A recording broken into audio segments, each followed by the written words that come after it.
What if I told you the most powerful weapon in history isn't a sword, a gun, or even a nuclear bomb? It's fear. Fear has toppled empires, ended wars before they began, and turned the strongest armies into shadows of themselves. Master fear, and you can control anyone without lifting a finger. Sounds impossible? Let me show you how.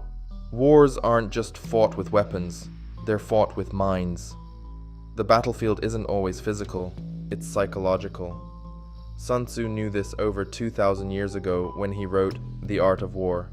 He understood that controlling your enemy's mind is more devastating than any weapon. But how does this work in practice? They told you fear was a feeling. They lied. Fear is code. And your mind? It's been infected. Your brain is wired for survival.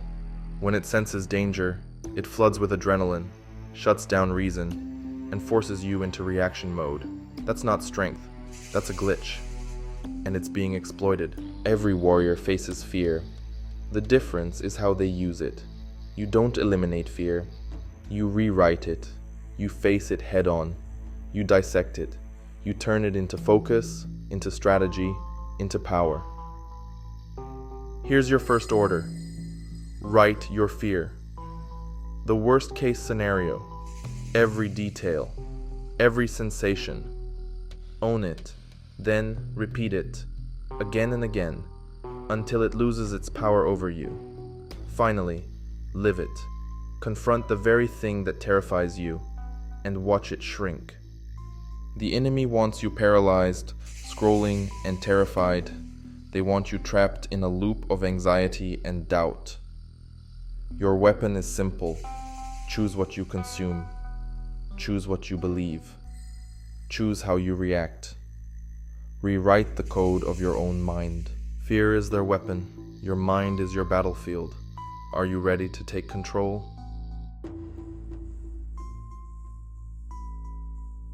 Fear is the spark. Manipulation is the fire. We've shown how fear can paralyze and control, but it's just the beginning.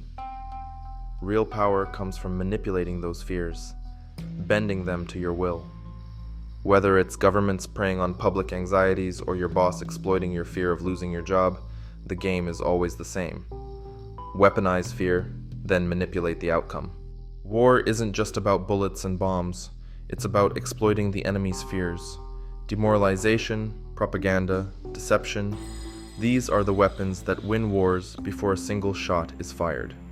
From Nazi Germany's fear-mongering to modern-day psyops, the goal is always the same. Amplify the fear, then control the narrative, control the people. Manipulation isn't some abstract concept. It's a set of concrete tactics used every day, often building on pre-existing fears. But three stand out as the most insidious: gaslighting, guilt-tripping, and emotional blackmail. Master these, and you can control almost anyone. Let's break them down. First, there's gaslighting. This is when someone makes you question your own sanity by denying or distorting the truth. They might say, "That never happened," even when you know it did. It's designed to erode your confidence and make you dependent on the manipulator. Then there's guilt tripping, where someone makes you feel responsible for their emotions or problems. They might say, "After everything I've done for you," to get you to do what they want. It's a way of controlling you by exploiting your sense of obligation. Finally, there's emotional blackmail, where someone uses threats or emotional pressure to get you to comply. They might threaten to harm themselves if you leave, or promise to ruin your reputation if you don't do what they say. It's a brutal tactic that preys on your deepest fears and insecurities. Some people are just wired for manipulation. They possess the dark triad traits: Machiavellianism, narcissism, and psychopathy. They're charming, ruthless, and always looking for an angle. They see people's fears as vulnerabilities to exploit, and they're determined to win at any cost. The workplace is a breeding ground for manipulation, where your fears are weaponized against you. Bosses use charm to make you afraid of disappointing them and work harder for less. Colleagues spread gossip to instill fear and climb the ladder. And if you're a minority, watch out for the pet-to-threat phenomenon, where initial support turns into sabotage when you start to succeed, fueled by their fear of being outshone. The only way to survive this game is to become a master of it yourself. Learn to recognize the tactics, understand the players, and never let your guard down. Question everything, trust no one, and always look out for number one. The world is a battlefield of the mind. Are you going to be a pawn or are you going to be a player? The choice is yours. Take control or be controlled. We've exposed the dark art of manipulation, how it twists our minds and controls our actions. But why does it work? What makes us targets? It's time to face the truth. The power of manipulation lies in our vulnerabilities. Vulnerability isn't weakness. It's the raw, unfiltered truth of who we are.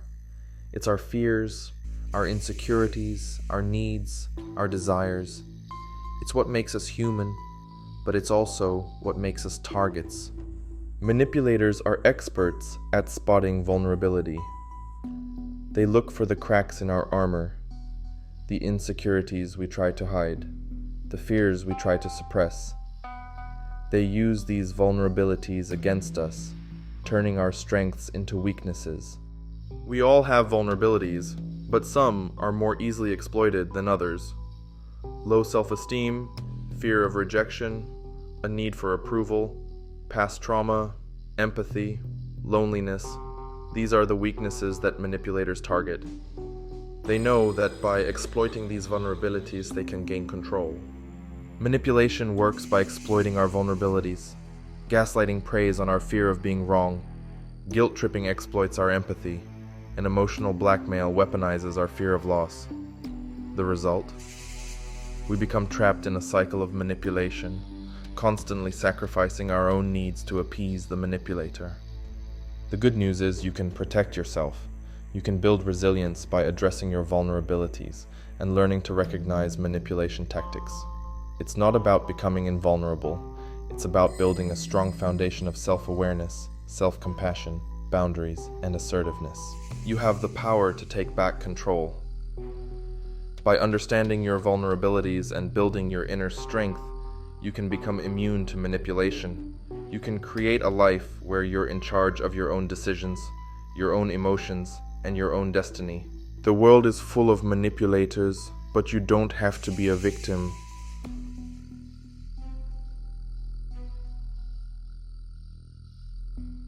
We've witnessed the devastating effects of fear, the insidious tactics of manipulation, and the crippling weight of vulnerability. But survival in this world isn't about avoiding these forces. It's about mastering them. It's about understanding control, how it's seized, how it's wielded, and how it can be used to forge empires or crush enemies. This is not a game. It's war.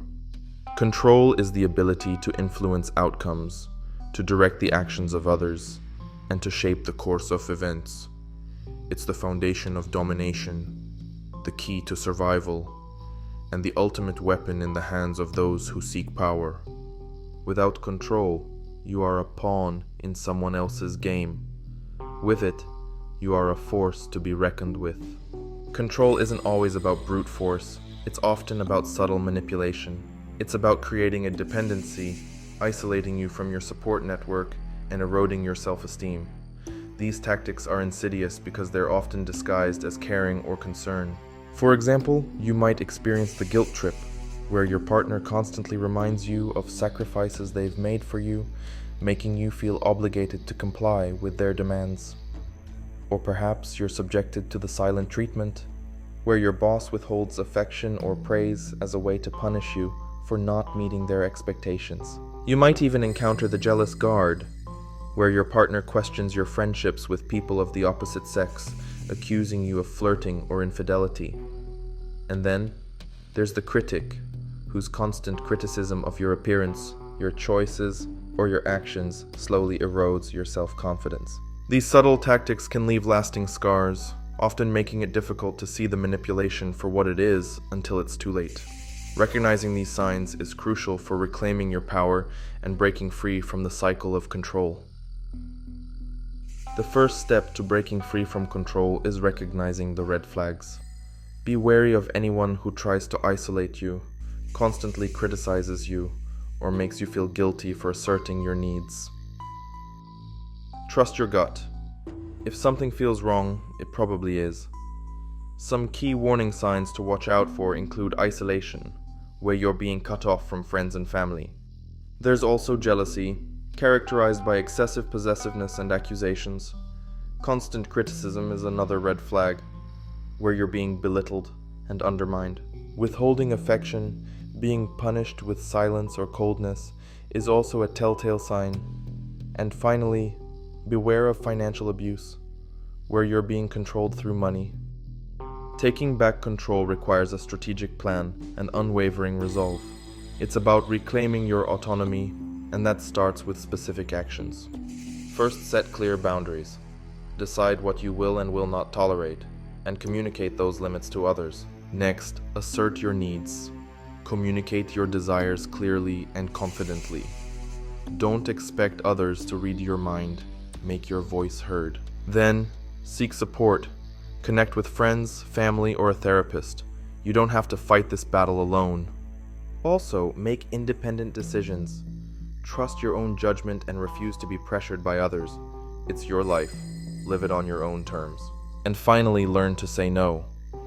Protect your time and energy by declining requests that drain you or violate your boundaries. Saying no is a powerful act of self-preservation. Power corrupts, and the temptation to control others is always present. Be mindful of your own motivations and never use your power to manipulate, coerce, or dominate others. True strength lies in empowering others, not in controlling them. Fear, manipulation, vulnerability. These are battles you have fought and won. Now, claim your reward. Take command of your own destiny, build your inner empire, and become the master of your own fate. The greatest victory is the victory over yourself. For more strategies that change how you think, subscribe now. Thank you for watching. Explore more strategies and insights by following our channel or visiting our resources.